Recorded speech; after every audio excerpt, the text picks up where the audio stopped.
Hello everyone, welcome to this channel. My name is Divakar Chaudhary, All India Rank 4 in Instrumentation Engineering and All India Rank 86 in Electrical Engineering in GATE 2021. और आज यार हम बात करेंगे कि मतलब 6 महीने में गेट एग्ज़ाम निकाला जा सकता है कि नहीं निकाला जा सकता, इस बारे में हम बात करेंगे। तो यार देखो, बहुत सारे लोग बोलेंगे कि मैं सही आदमी नहीं हूँ ये बात करने के लिए, क्योंकि मैं बहुत लॉन्ग टाइम तक प्रिपरेशन किया हूँ। मैं अपने कॉलेज टाइम से प्रिपरेशन करते आ रहा था, उसके बाद भी ड्रॉप लिया हूँ मैं 1 ईयर का। 1 ईयर बोलोगे या 5-6 मंथ का तो ड्रॉप लिया ही हूँ मैं। बीच में जॉब कर रहा था मैं, जब जॉब आ गई थी तो तब छोड़ दी थी चीज़ें मैंने, और जॉब जब गई है उसके बाद प्रिपरेशन स्टार्ट किया मैंने।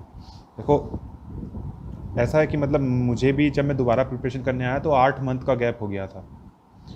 बहुत सारी चीज़ें भूल चुका था मैं, कुछ भी ऐसा नहीं था कि मतलब याद था मेरे, सिवाय मैथमेटिक्स थोड़ा बहुत पढ़ता रहता था मैं, तो उसकी चीज़ें थोड़ा याद रहती थी मुझे। उसके अलावा मुझे कुछ याद नहीं था। मैंने नोट्स में कहाँ कहाँ क्या लिखा है कुछ नहीं पता था मुझे, और मेरे पास सिर्फ 7 ही महीने थे।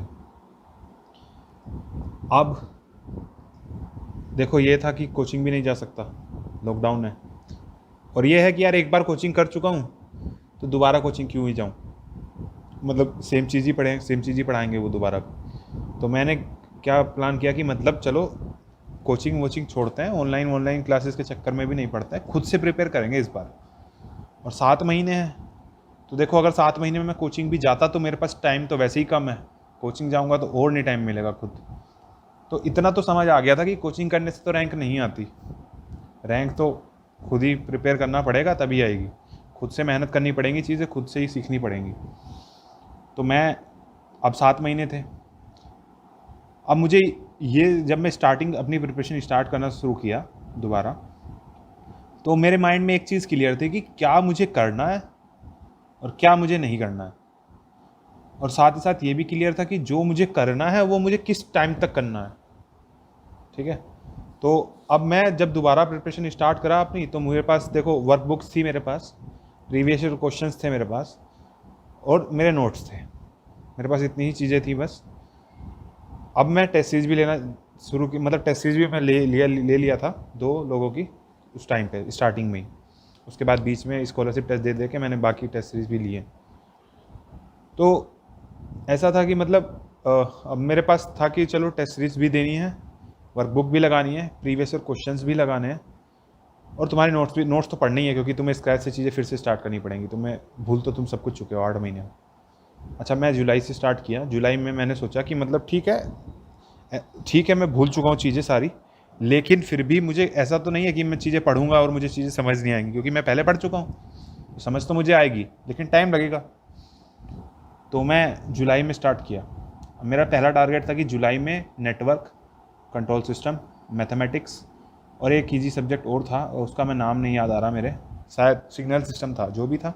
मतलब 4 सब्जेक्ट में ट्राई किया कि 4 सब्जेक्ट जुलाई के अंदर ख़त्म कर लूँगा। और ख़त्म करने का मतलब क्या है, नोट्स पढ़ूंगा, वर्कबुक लगाऊंगा बस। क्योंकि देखो वर्कबुक में बहुत क्वेश्चंस होते हैं, PYQ लगाने की ज़रूरत नहीं है, क्योंकि वर्कबुक में PYQ क्वेश्चन बहुत होते हैं। अभी नहीं लगाऊंगा PYQ स्पेशली, बाद में लगाऊंगा, ऐसा प्लान था मेरा। तो जुलाई में स्टार्ट किया, 4 सब्जेक्ट, हर हफ्ते में एक सब्जेक्ट ख़त्म कर दे रहा था, पूरे नोट्स पढ़ता था और वर्कबुक लगाता था, बस मेन चीज़ इतना ही करता था, इतना ही काम था।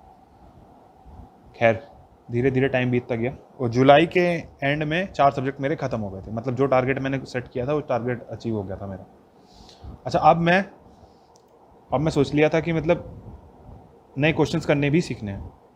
मतलब जो सब्जेक्ट में पढ़ूंगा, अगर मैं आगे नए नए सब्जेक्ट पढ़ते जाऊंगा तो ये भूलते जाऊंगा पीछे वाले, तो इनको भी रसअप करके रखना है। उसके लिए टेस्ट सीरीज मैंने टेस्ट सीरीज ले ली थी एक, और मैं उसी से कर रहा था। उसमें देखो बहुत सारे टेस्ट थे, 123 के आसपास टेस्ट थे उसमें, तो मुझे ऐसा लग रहा था कि यही सफिशिएंट है। और एक और ली थी मैंने टेस्ट सीरीज उस टाइम पे ही, तो मेरे पास बहुत टेस्ट हो गए थे, 180+ टेस्ट हो गए थे मेरे पास दोनों को मिला के।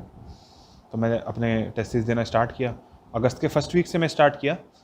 और नेटवर्क का सबसे पहले लगाया मैं, नेटवर्क के टेस्ट लगाया, उसके बाद कंट्रोल सिस्टम के टेस्ट लगाया, उसके बाद मैं फिर ये मैथमेटिक्स के टेस्ट लगाया, और उसके बाद जो भी मेरा चौथा सब्जेक्ट था, मुझे याद नहीं है एग्जैक्टली कि सिग्नल सिस्टम था कि क्या था, जो भी था मैंने वो लगाया। उसके बाद ये था, ये तो मैं कर ही रहा था, ये तो साइड बाय साइड चल ही रहा था। देखो जुलाई और अगस्त ऐसा टाइम था जब मैं 10 से 12 घंटे पढ़ रहा था।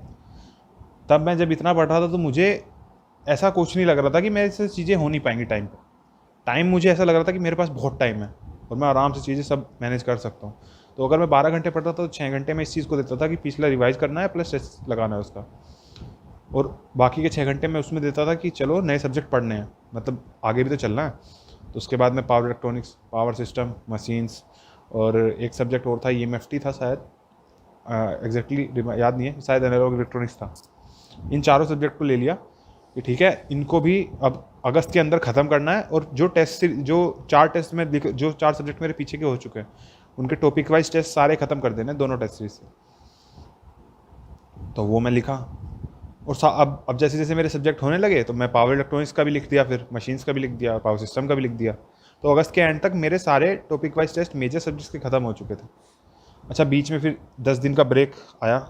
वजह थी कि मेरा सेमेस्टर एग्ज़ाम थे, मेरे फाइनल सेमेस्टर एग्ज़ाम थे मेरे, और वो सितंबर में थे, 10 सितंबर के आसपास थे वो, और एक ही दिन में था, एक ही दिन में तीनों सब्जेक्ट के थे वो, क्योंकि फाइनल ईयर में 3 सब्जेक्ट थे हमारे पास, तो तीनों सब्जेक्ट के एक ही दिन में उन्होंने करा दिए।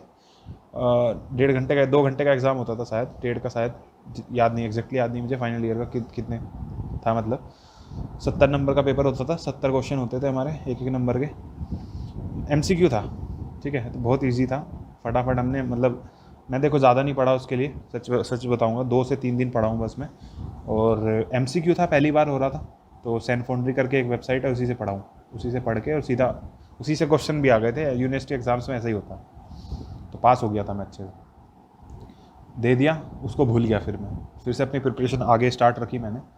अब मेरा डिजिटल इलेक्ट्रॉनिक्स बचा हुआ था, EMFT, EMI और एप्टीट्यूड। इन चारों को मैंने ख़त्म किया सितंबर में, और मतलब सितंबर में नहीं हो पाया, लेकिन 10 अक्टूबर तक ये हो गया था मेरा।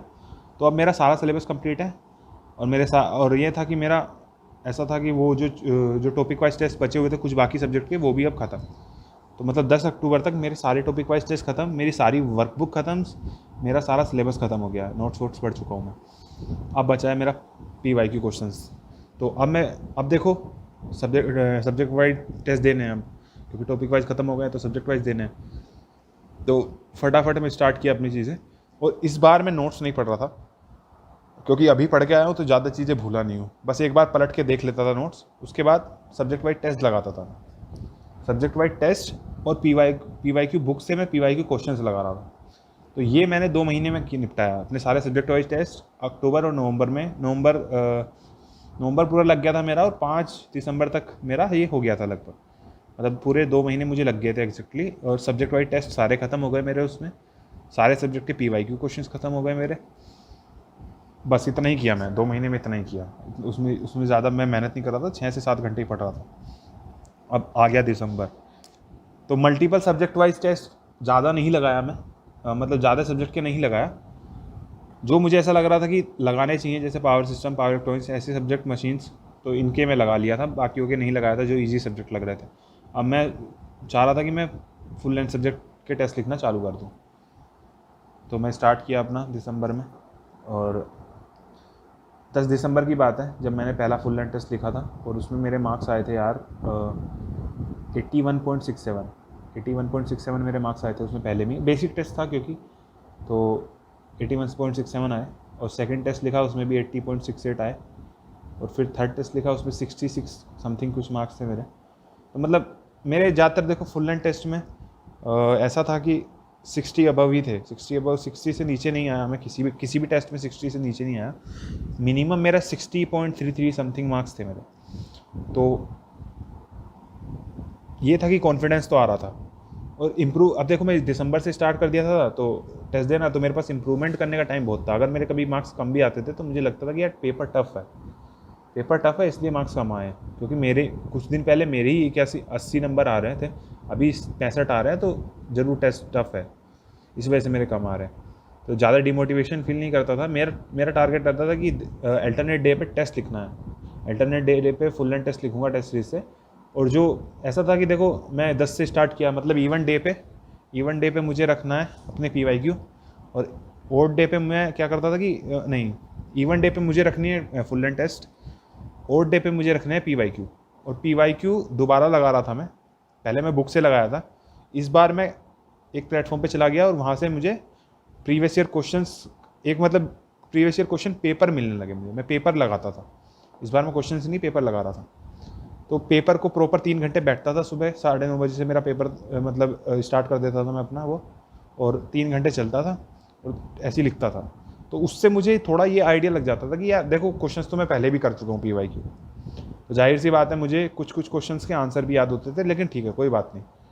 लेकिन उससे मुझे ये पता चल जाता था कि गेट एग्ज़ाम का एक्चुअल में गेट एग्ज़ाम कैसे मतलब कैसे लिखा जाना चाहिए, क्या क्वेश्चन होते हैं जो हमें छोड़ने चाहिए, क्या क्वेश्चन होते हैं जो हमें नहीं छोड़ने चाहिए, है ना, और क्या ऐसे क्वेश्चन होते हैं जो फटाक से बन जाते हैं, और क्या ऐसे क्वेश्चन होते हैं जो मतलब थोड़ा टाइम लेंगे, उनको थोड़ा सेकंड, जब हम सेकंड बार अपना घूमते हुए आएंगे तब करना चाहिए, तब अटैम्प्ट करना चाहिए। तो ये सब चीज़ें मुझे टेस्ट सीरीज से सीखने को मिली, और ये सब मैंने कंटिन्यू रखा यार जनवरी तक, 25 जनवरी तक। ये थोड़ा शायद लास्ट का जब एक हफ़्ता बचा था उससे पहले तक मैंने ऐसे ही कंटिन्यू रखा। टेस्ट लिखना छोड़ दिया 25 जनवरी को। उसके बाद 2 टेस्ट बचे हुए थे मेरे बेसिक के, वो मैंने फरवरी में लिखा है, 1 को और 3 को, और बाकी के जो बच्चे 4 दिन थे उसमें मैंने अपने फुल नोट्स ही पढ़े हैं। तो लास्ट के वीक तो पूरा मेरा डेडिकेटेड था फुल नोट्स को पढ़ूंगा एक बार। शॉर्ट नोट्स यार मैं नहीं पढ़ता था क्योंकि मुझे थोड़ा कंफर्टेबल फील नहीं होता था, तो बस ऐसा ही करना था। और तो देखो अगर यार मैं कर सकता हूँ 6 महीने, ज़्यादा बहुत लंबा टाइम होता है 6 महीने, ठीक है, तो तुम भी अगर चीज़ों को प्लान अच्छे से करते हो, प्लान अगर तुम अच्छे से करते हो तो 6 महीने सफिशिएंट है, ठीक है। चलो तो यार तुम्हें अगर इस वीडियो में कुछ इन्फॉर्मेटिव लगा हो तो तुम इस चैनल को सब्सक्राइब कर सकते हो। मिलते हैं नेक्स्ट वीडियो में, तब तक के लिए tata bye bye, let's crack it. It's time to experience something glorious. Unacademy Combat. Compete, crack, conquer. A challenging gate contest engineered to give you an experience like none other. where you put your knowledge to test. and battle it out with the best. To bring out the best in you, Unacademy Combat is the most competitive, gamified contest for gate till date, with the best of the questions by best educators. With detailed video solutions from top educators right after each contest. Combat live with peers to get real-time rankings and win big. Participate in every contest to improve your ratings. Challenging contests every fortnight or alternate Sunday. Live ranking after every question. Big rewards for top rankers. Your passion to crack gate deserves this. Your hard work towards your dream deserves this. Fuel your inner fire for the ultimate gate challenge. Unacademy Combat. Register now.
Hello learners, don't forget or miss our special class feature on Unacademy platform or application. Special class features are interactive live classes, polls for the learners, raise a hand feature, never miss a class, lecture notes, and you can go through lectures from anytime and from anywhere.